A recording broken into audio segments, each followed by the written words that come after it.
પાલનપુરના હીરાની ચમક ઝાંખી પડી. રત્ન કલાકારોની બની કપરી પરિસ્થિતિ.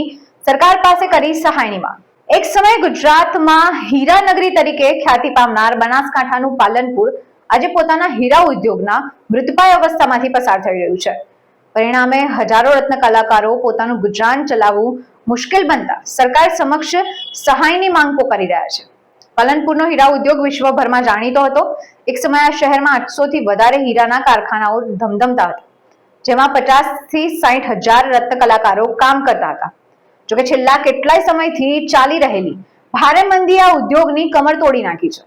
મંદીની અસર એટલી ગંભીર છે કે દિવાળી પહેલા જ્યાં 800 માંથી માંડ 100 થી 120 કારખાના ચાલુ હતા, ત્યાં દિવાળી બાદ માત્ર 10% કારખાના જ ખુલ્યા છે.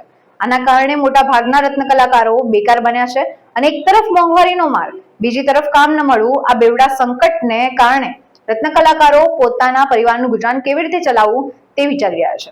જો આ જ સ્થિતિ ચાલુ રહેશે તો એક પછી એક કારખાના બંધ થતા રહેશે અને પાલનપુરમાંથી હીરા ઉદ્યોગ અને તેની હીરાનગરીની ઓળખ સંપૂર્ણપણે ગુમ થઈ જવાનો તેઓને ભય છે.